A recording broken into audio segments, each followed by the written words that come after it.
Hi, everyone. My name is Violeta Krasnic. I'm the program director for Europe, Central Asia, Middle East, and North Africa at the Global Fund for Women. It's a great pleasure being with you here today. Thank you, Anne, for inviting me to speak on this panel. As many of you might know or should know, Global Fund for Women was co-founded by Anne Frith-Murray 25 years ago. She was our founding president, and over the course of the 25 years, we made grants to women-led women's rights organizations advancing women's rights across the world to the amount of over 120 million in 174 countries and in about 10,000 grants.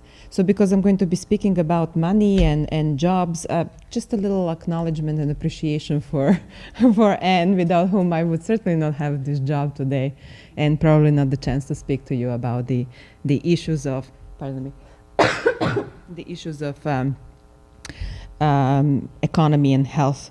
The major and the most obvious link between women's health and economy is about money that women could earn, and more often are prevented from earning. And in that sense, the link is about the jobs and work that women perform, and money that they can spend on healthcare and health practices or healthy practices. On the other hand, the link is also about women's position in society and the expectations, roles, and norms that apply to them in cultures and economies and policies. So in that sense, the link is about the options and opportunities that are available to women, or very often not, when it comes to health and well-being. I grew up in socialism in the former Yugoslavia. The healthcare was free, the education was free, social welfare, pensions were available to everyone, but it didn't last. In today's globalized economies, the choices and decisions about health are defined by market economies and politics related to them, in certain groups, and there is abundant evidence about that. Certain groups of people are situated very poorly in relation to these big forces. I just came back from Egypt, where I got sick in Aswan, in Upper Egypt, because we got caught in the epic sandstorm, and that was the cough that you heard.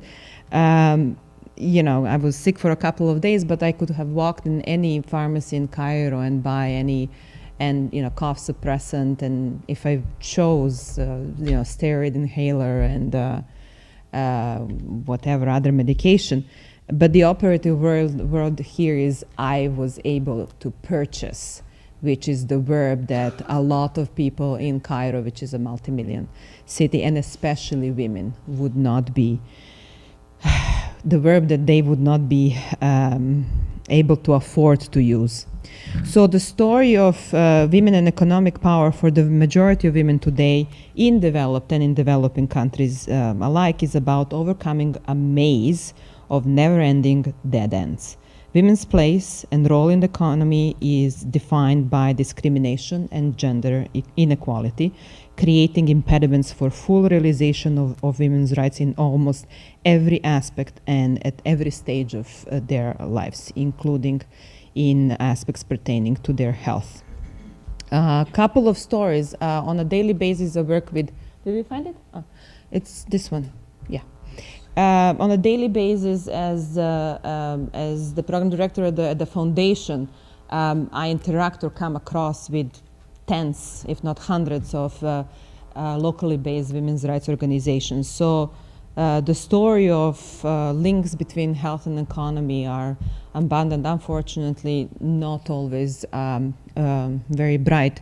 In Bulgaria, a Roma girl, Roma are also known as gypsies. They are the largest ethnic and cultural minority in Europe, estimated population about 15 million. Munira is one of the 7 children. She doesn't go to school because her mother does not have enough shoes for all the children to to school in mud and winter. She escapes arranged early marriage at 12, and we know that early marriage has a lot of health consequences for both women as well as their children.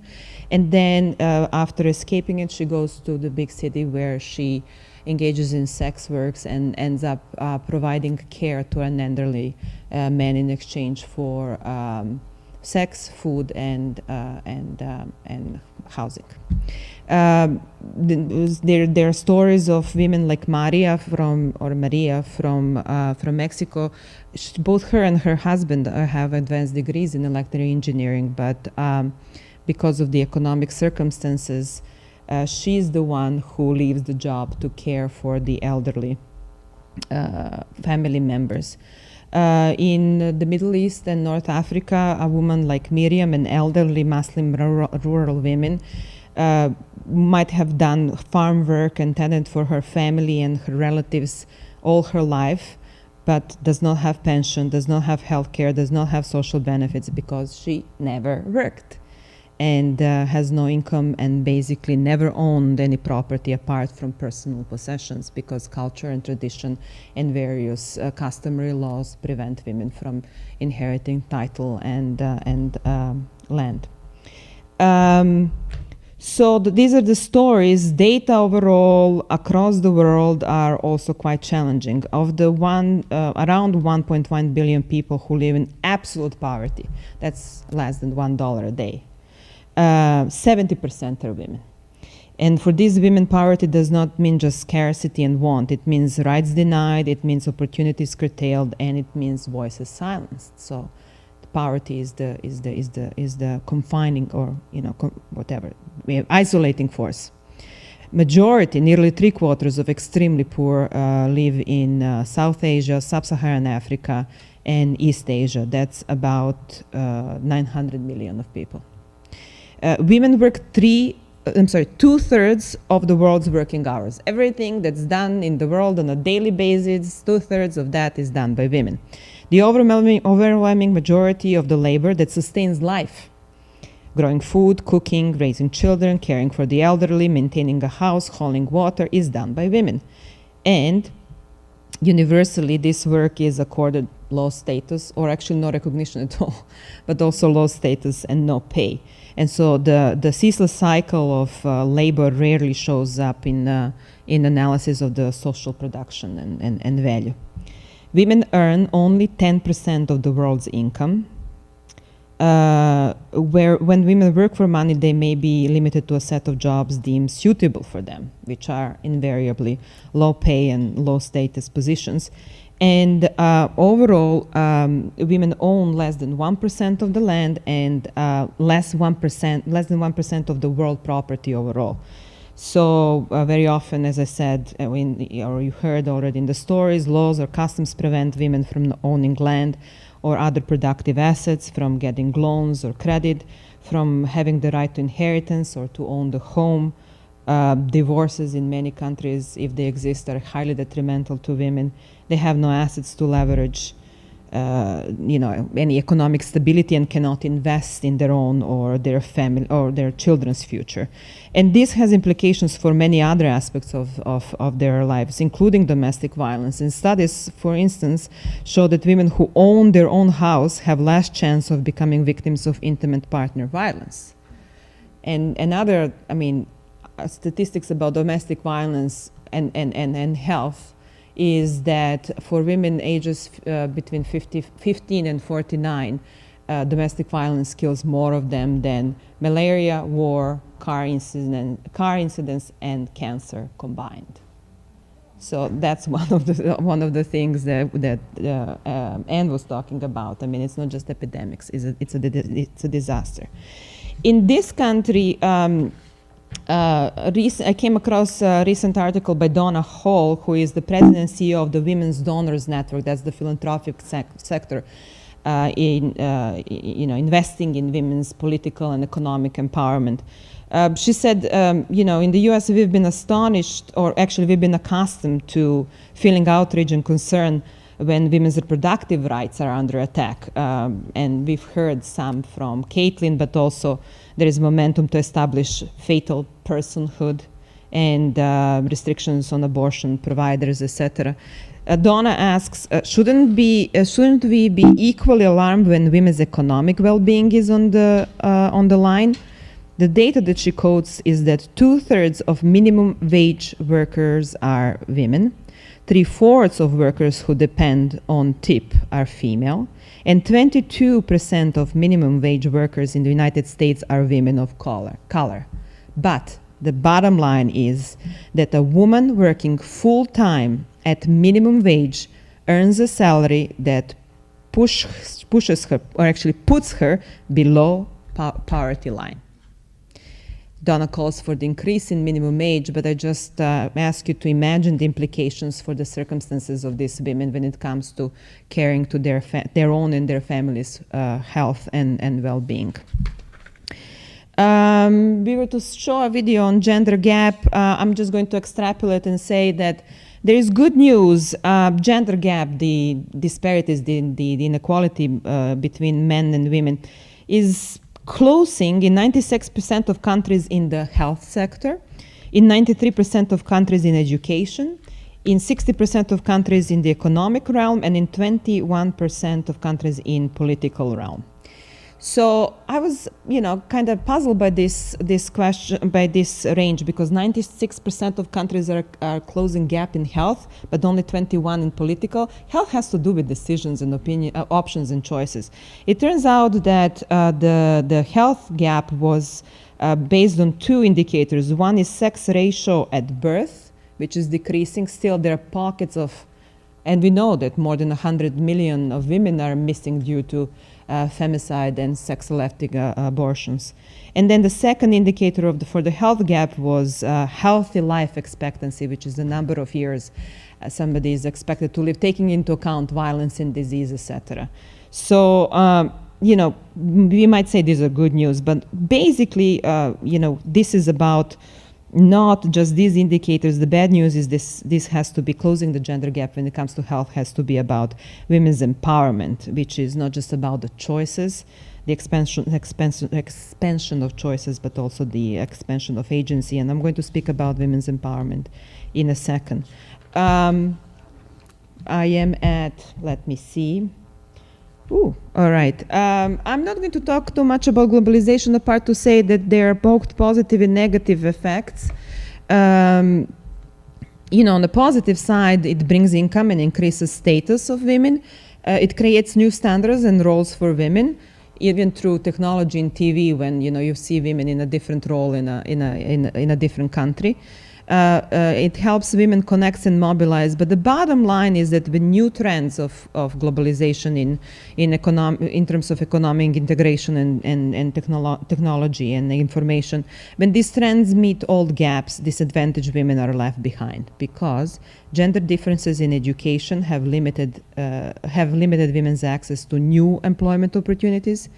Gender differences are significant in care responsibilities. Women have weak property rights, and they are conservative very conservative gender norms. So all this has a compound effect on women's well-being. Supporting women to break out of poverty starts with empowerment. Poverty should be spelled with W, P-O-V-E-R-T-Y. We have a video, I hope, that presents the most recent data on strategies for women's economic empowerment. I just want to say that empowerment as a word gets to be a little bit overused, has to be examined. And since I mentioned that, I would be saying more about it. Empowerment is about expansion of women's agency throughout her life, not just in one sector. That's why this economy and health and education, etc., has to be interlinked, and empowerment has to happen throughout these sectors. Also, there has to be a careful consideration that empowerment also has to be directed at changing attitudes about gender roles and rights, because I can be having salary and putting into a set of good reproductive health choices, right? But if I continue to believe that men should be beating wives, or that girls should not be educated. There is a compound effect at the end of the day, even though my reproductive health or reproductive choices are in good shape. Okay, I'm moving on because of the video and the time. Video is 3 minutes, but we can't access it. I can summarize it. That's okay. I can summarize it. A United Nations Foundation look at the strategies that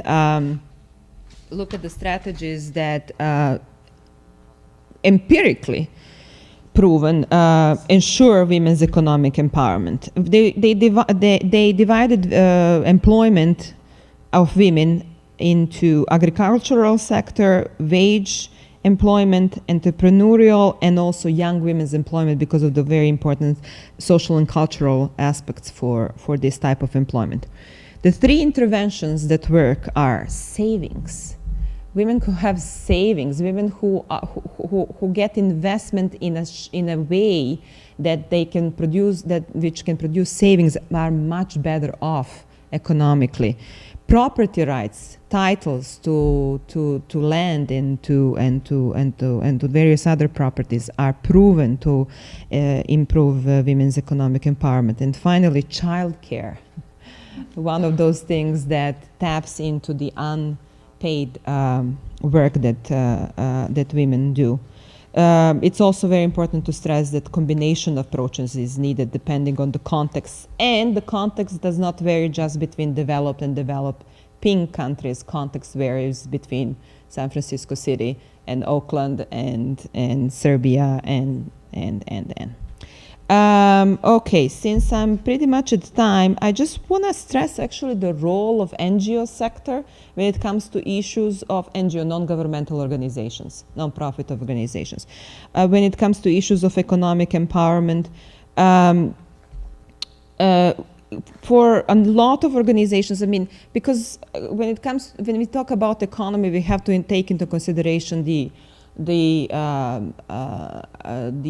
markets, the governments, the corporations. These are big issues in our face, or big entities in our face. What should not be neglected is the power concentrated in civil society, because it is the accountability of the big ones that has to be challenged and brought in line if we really want to have the effect on the people. That invisible hand in the market economies, which is supposed to regulate and have us all happy, does not really exist. It's really people who have to take up their issues. So women's economic leadership, as many NGOs in civil society sector are approaching it, is about securing economic resources for women, favorizing the access and gain of power for women in the markets, and also changing cultural attitudes and practices that discriminate women in economic decision making. I am going to stop there. Yes, thank you very much. And both Anne and I would be happy to take any questions that you have either on gender-based violence or the economy. Thank you. On any subject, we can opine.